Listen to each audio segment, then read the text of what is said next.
Hello and welcome to this episode of Catching the Octopus podcast. I'm going to talk today about the healing journey and all of the steps that are involved in that. And although the process is different for people in regards to the timing and how they are processing these sorts of things, ultimately the element of the steps that are taken are generally the same for everyone. And so when there is an event that happens that creates that trigger within us, the first thing that kind of happens is we become emotionally dysregulated. And in that emotional dysregulation, you're feeling all the feelings. And if, they can align with grief, it can be the anger, the what's it called when you not the disbelieving something, denial. It can be the anger, it can be denial, it can just be frustration, there's sadness, there's heartbreak, there's all these things. Whether it's grief or whether it's not, you still go through all of these stages of the emotional dysregulation. Now this can last weeks for some people, months for some people, depending on the intensity of the event and where they're at in their healing journey. And so there's no right timeline to be able to go. But once we can step into a space and acknowledge this and go, right, I'm in the dysregulation, the emotional dysregulation, there's a few things you can do. The first thing is, don't make any decisions or take any big actions, because while you're in that space, you are so clouded by the emotion. Your lens that you're seeing the world from is from the emotion. And it's highly likely that if you take a step right now and you create some sort of action or make a decision, that there's going to be a point in time you're going to look back and go, wow, I wish I didn't do that. Now, something simple as an example could be if someone at work has been annoying you and harassing you and you get to the point where you're like, that's it, I'm done, and you resign, right? And then a couple of days later, once the emotional dysregulation settles down, you can be like, oh, kind of wish I didn't do that, right? Or if you're in a relationship, you can lash out and say things that you wish you didn't say. If you're in another situation where someone has triggered you, you can actually take actions to maybe hurt them back because you've been hurt. And then later on, you're going to have regret about that or wish that you didn't do it. So it's very important when we're sitting in emotional dysregulation that we acknowledge that we're sitting there, but we don't take any action. And this is the point where we can become curious, and then we can start asking about those emotions. Like, okay, what are you trying to teach me? Emotions. What is it that you want me to know? What are you trying to teach me? What lessons do I need to learn here? And really sit in that and embrace it. Another thing we don't want to do is we don't want to push them down. Now, I get that some people may need to function in the day-to-day world and they may need to put a bit of a mask on temporarily, but don't just squash them, forget about them, push them aside and try and keep showing up, because that's going to create a pressure cooker. And at some point, they're going to come back with a vengeance, right? And it's usually at the moment you least expect or want it to happen. So once you've made your way through the emotional dysregulation, you're going to come into a space of being logical, right? So once those emotions die down, the logical brain is going to take over and is going to try and make sense of things. It might try and piece together different conversations that have happened. It might try and find reasoning or purpose for what has happened. But the logical space is going to come in, and that's probably a better point to be thinking about the actions that you want to take. You don't necessarily want to take those actions now because some of that is still clouded by the emotion, but it's a good spot then to maybe even write down what you're thinking, what those actions are. It's a good space as well to try and gather more information. So if there's someone you can reach out to and ask some of these questions from, you can go and do that, obviously in a really high emotional intelligence way. You don't want to create any more angst in the situation that you're in. You might want to reach out, and if it's the job situation, you might want to reach out to your supervisor and try and schedule in an appointment so you can have a conversation about what had happened. You might want to just sit in some space and try and piece together the puzzle pieces to try and get a better understanding. Again, asking those questions: what is this trying to teach me? What are you trying to show me? What do I need to learn from this? And get into that space. And so, again, this can take weeks, sometimes months, even years for people if they're in that space. And during the logical space, emotions can still pop in from time to time, especially if we're sitting there thinking about the situation. But it's important here to recognize, hang on, I'm in logical. I'm not going to allow the dysregulation space to come back. Because emotions will probably even still come back in after you've done the healing on this, right? They're going to be attached to that situation, but you don't want to allow yourself to go back into dysregulation. The other point about being in logical is you don't want to sit into a big thinking pattern as well and regurgitating the situation over and over and over, because that is going to create plantations in your energy body. So those thoughts are energy. And that's going to get stuck in your energy body. And again, that's going to cloud some of your judgment and the decisions you make. So this is the really good point time as well. If you haven't done it in the emotional dysregulation space, in the logical space is a perfect opportunity to speak with someone about this stuff.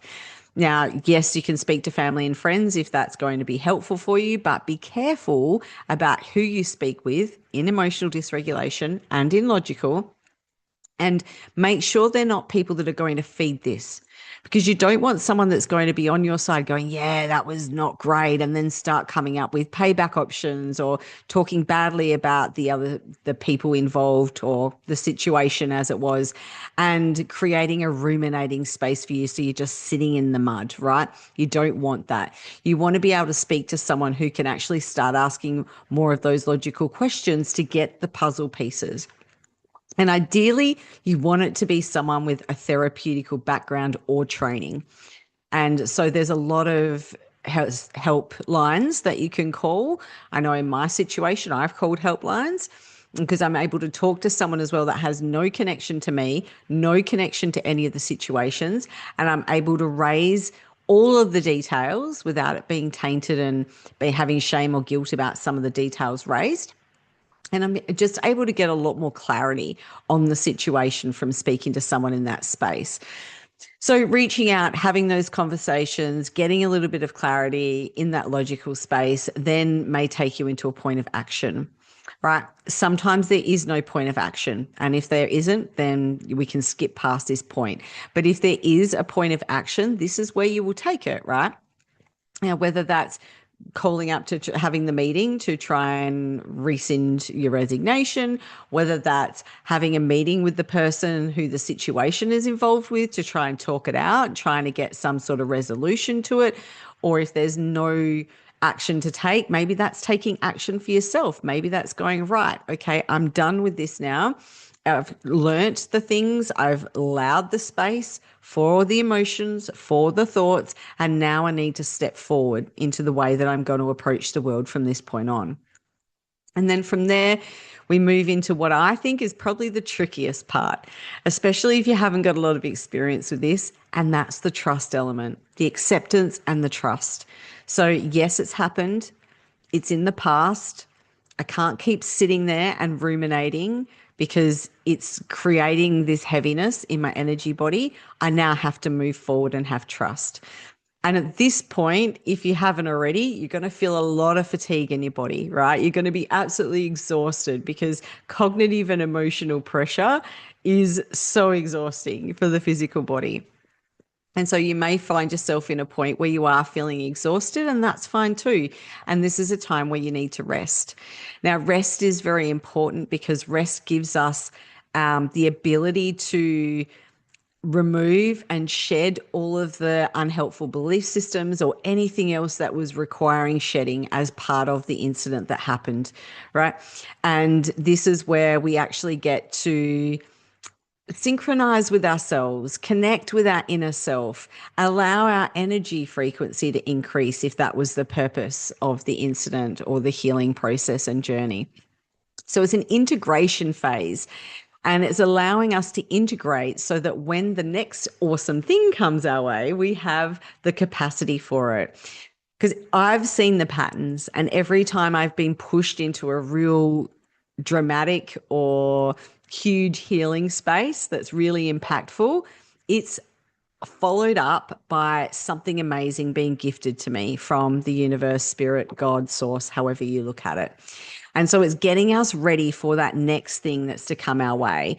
Now, often that sometimes that can be another challenge, not going to deny that, but more often than not, it can be a gift of some kind, an opportunity, a new way of thinking, a new perspective, a different relationship that's formed, a level up in a relationship.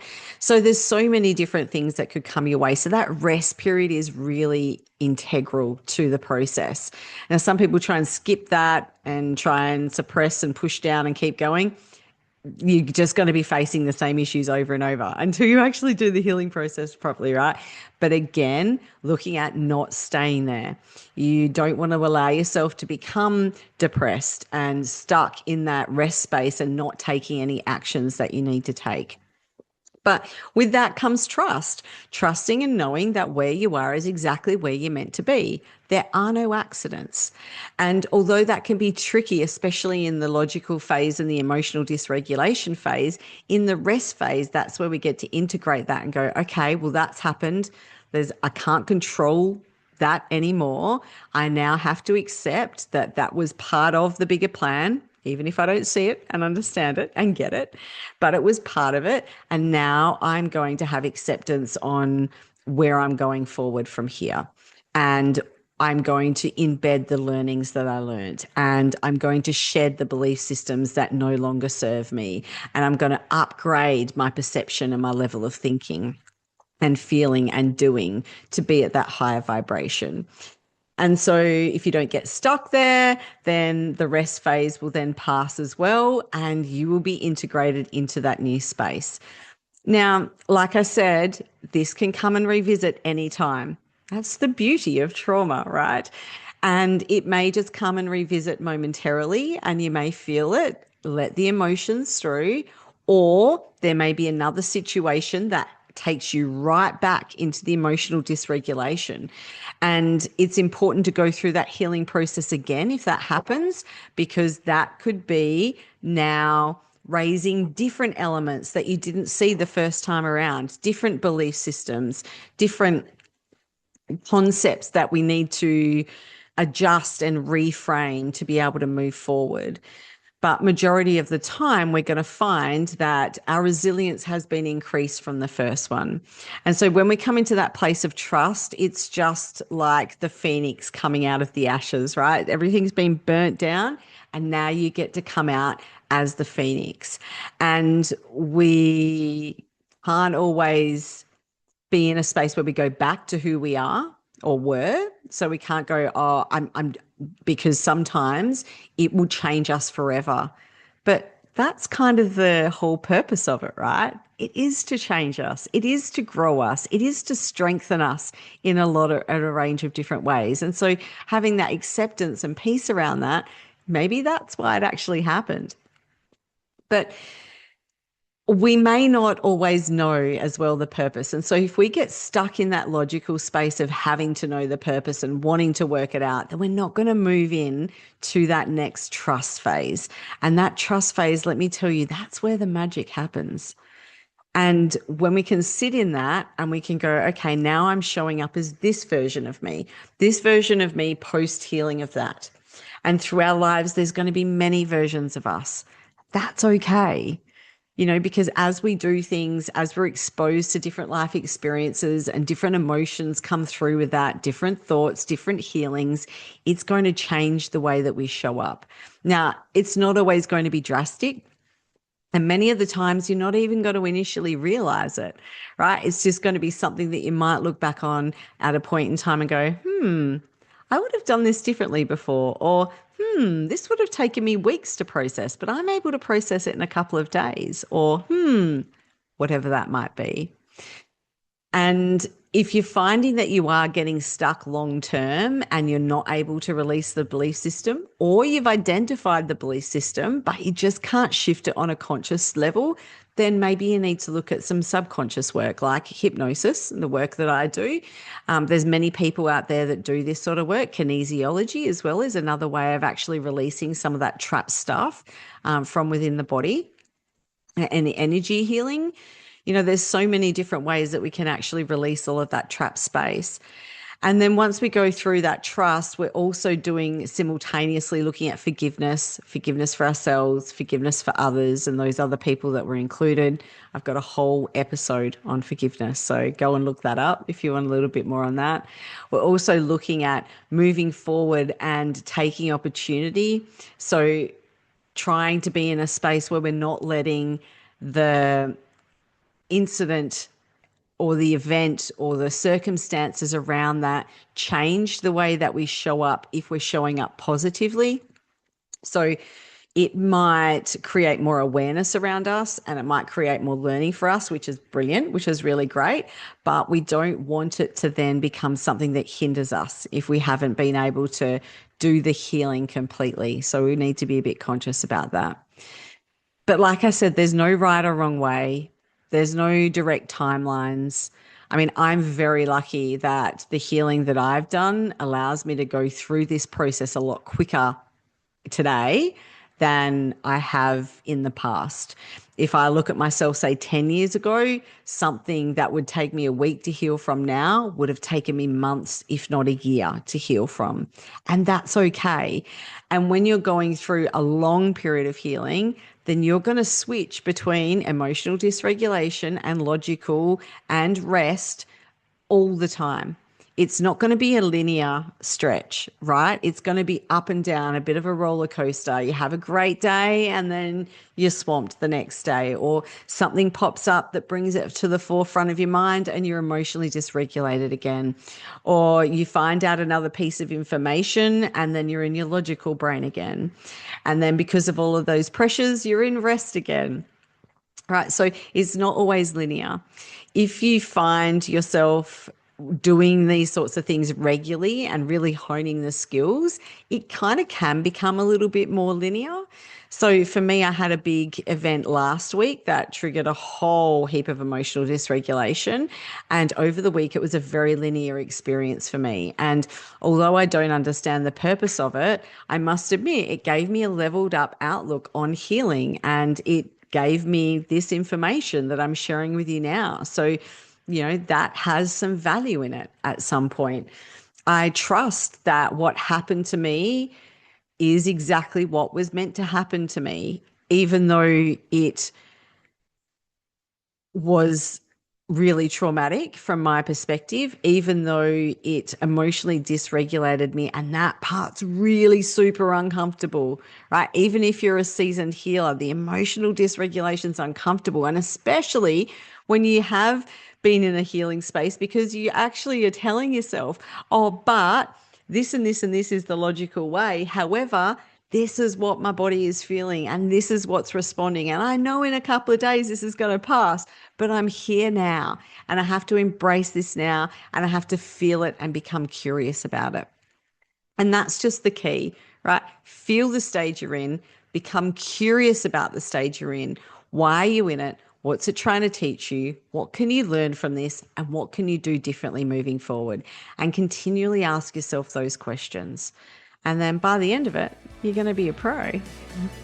Anyway, I hope this has added value to you, and I look forward to serving you again in our next episode.